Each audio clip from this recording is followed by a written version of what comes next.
Périple d'un péripatéticien. Aujourd'hui, je devrais défendre que l'étranger soit un bel ami. Alors, partons en voyage. Non un voyage à l'étranger, mais un voyage temporel sur les traces d'un péripatéticien. C'était un lundi 3 février 2020. Ceux qui étaient là le savent bien. Ils ont entendu les sujets proposés. Et c'est là qu'a commencé l'histoire. Le péripatéticien, c'était moi, réfléchissant sur son trajet, pourquoi on examinait l'étranger. Les gens présents dont je me souvenais des prénoms, c'était Charles, c'était Pierre, c'était Isabella, c'était Randa, c'était Sofiane. Ma mémoire défaillante, il y avait ce fils d'artisan boulanger qui me fit crever la dalle avec ses croissants, les placards étant vides. Je le savais en partant du phare, et le contenu de mon frigidaire, ne m'étant pas inconnu, autant dire que le connu n'était pas mon ami. L'étranger n'aurait pu que l'être ce soir-là. Un bout de pain oublié, un biscuit ramolli, une boîte de conserve cachée, que sais-je, aurait pu faire mon bonheur. Mais la fin je connaissais, sans qu'elle ne fût jamais mon amie. On s'habitue, c'est tout. La résilience est mon ami. La résilience, ce soir-là, était faite dans mon imagination, par le petit déjeuner du lendemain, dont je ne connaissais le contenu, avec lequel les agréables bénévoles des Restos du Cœur gratifieraient mon estomac.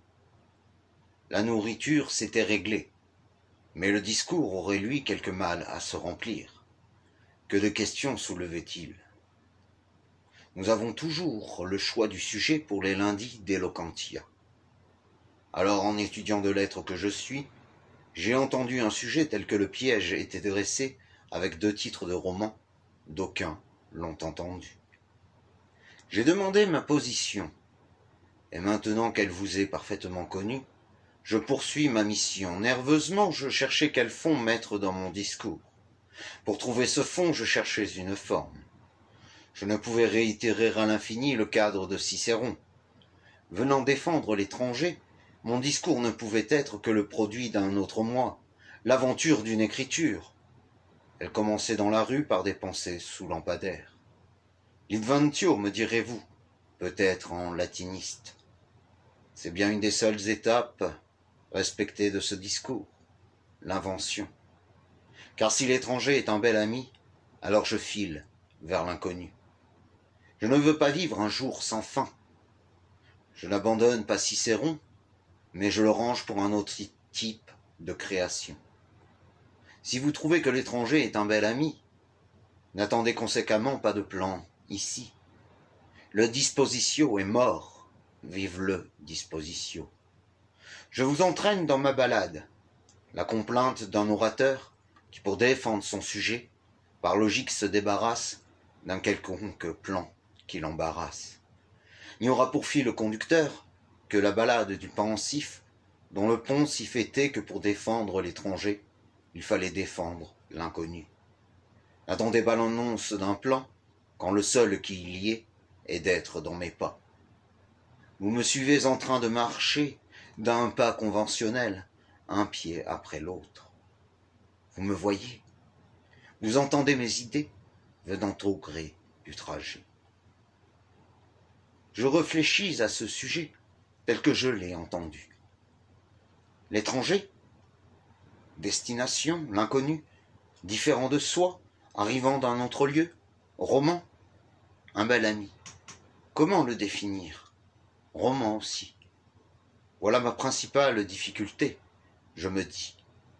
Piètre littéraire que je suis, bel ami, m'est étranger. Pourriez croire que cela m'arrange. En effet, pour démontrer une affirmation, il suffit parfois de démontrer la réciproque. Or, savoir si j'ai lu un livre ou un arriviste construit sa carrière en profitant de femmes n'est pas la réciproque. D'ailleurs, le sujet ne doit pas comporter de majuscules, pensais-je. Mais il y a une orthographe que je ne pourrais défendre, à savoir l'étranger en minuscule, et bel ami avec la norme d'un titre. Non, je ne pourrais pas défendre ce pilier de comptoir, n'ayant lu lui que bel ami. Imaginez, L'ivrogne se lance dans une métaphore hardie et raciste. L'étranger, bel ami, vient dans notre pays pour baiser nos femmes. Non, je ne veux pas cautionner cette vision erronée, ce qui fait que cette orthographe j'élimine en entendant aboyer un chien. L'orthographe inverse est défendable, car pour moi l'étranger est bel ami, un roman qui me plut à lire. Je me dis alors qu'avoir choisi un sujet tel que celui-ci incitait à tort à penser au roman. Je dois penser à regarder à gauche, à droite, avant de traverser la route. En traversant, il n'est pas possible que de regarder à gauche.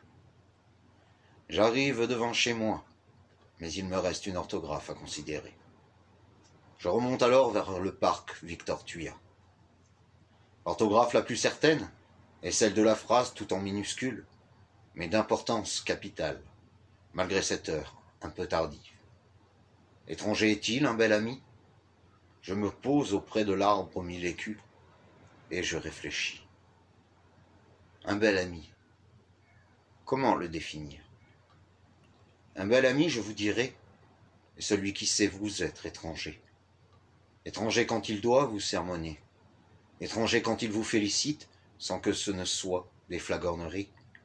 Étranger vous est son frigo, si vous êtes un bel ami de votre bel ami, sinon vous n'êtes qu'un pique-assiette. Étranger à l'avarice, le bel ami ouvre son frigo, sans que vous n'ayez à demander. Le bel ami entend votre estomac. Étranger au larmoiement continuel, le bel ami saura vous faire rire quand les larmes seront au bord de vos yeux. Le bel ami fera toujours de son mieux, mais ne lui demandez pas l'impossible. On n'oppresse pas un bel ami. Il a une grosse tête et sera ainsi toujours de bons conseils. C'est le gros bonnet parmi vos amis, celui qui a le plus d'importance, le bel ami. Il ne se taira pas quand même certains considéreront qu'il y aurait à se taire. Son silence exprimera la compassion quand vos souffrances demanderont une délivrance. Étranger est toujours votre bel ami, car vous ne vous attendez jamais à ce qu'on puisse être un humain aussi brave. Je crois ma réflexion terminée, quand mon regard croise la lumière d'une luciole. C'est là que tout devient plus clair. L'étranger, ce sont ces impromptus instants que vous n'attendiez pas et qui n'ont aucun sens. Milan Kundera a écrit La fête de l'insignifiance. Pour ces moments particuliers où vous ne cherchez plus le pourquoi de votre présence ici, mais où vous la savourez. Vous lirez dans ce roman que l'insignifiance, il faut apprendre à l'aimer. Ici, dans ce parc, devant nous, regardez, mon ami. Elle est présente, avec toute son évidence, avec toute son innocence, avec toute sa beauté. Oui, sa beauté. Quittons le roman et revenons dans mon parc. Dans cette nuit largement tombée, je tombe sur cette luciole qui me fascine et me baigne dans cette piscine de carpe diem. L'étranger est un bel ami, et la promenade accomplie, je sais que j'ai de quoi écrire. Que dire de plus pour finir? L'ami est ami avant d'être amour, et si l'amour demeure, c'est qu'il est devenu bel ami. Le bel ami, c'est parce que c'était lui, parce que c'était moi. Ce fut une rencontre avec un étranger. L'étranger était un bel ami du mois de mai, ou d'août, si vous voulez. Je doute que le mois soit d'importance. L'importance est que vous l'ayez rencontré. Il est devenu votre miroir, et comme tout miroir, il vous est étranger. Il vous fait face. Il n'est pas vous, et c'est par lui que vous devenez vous-même. Quel plus bel ami que celui qui vous accepte tel que vous êtes? Quel plus bel ami que celui qui ne vous conforte pas dans vos travers? L'étranger est nécessairement un bel ami. L'étranger a tout à vous apprendre. Si vous croyez déjà tout savoir, l'arrogance est votre ennemi. La routine vous sécurise? Non, elle vous infantilise, vous faisant croire que le Père Noël vient toujours au 25 décembre. Devez-vous croire alors que le reste de l'année n'est pas un cadeau? Devez-vous n'aimer votre ami qu'à la Saint-Valentin? Où est la surprise d'un objet commandé au pied du sapin, de chocolat que l'on offre parce que tout le monde le fait? La surprise est étrangère à toute injonction calendaire. L'étrangère est un bel ami. Celui qui vous a fait suivre ce discours sans savoir où vous alliez. Un discours qui n'avait comme plan que mon trajet. Arrivé là, je pourrais emprunter la réplique d'un personnage qui m'est inexorablement qu'étranger. Le patron Hannibal de l'agence Tourisque est un bel ami, même si je ne l'ai jamais vu que dans ma télévision. Hannibal dirait: j'adore quand un plan se déroule sans accroc. Ce soir j'ai défendu l'étranger, et je sais que j'ai été un bel ami. Car de tout mon cœur, j'ai voulu que vous soyez convaincus qu'il faut contre la rengaine qui tue, se laisser râler vers l'inconnu, notre meilleur allié, un bel ami, nécessairement étranger.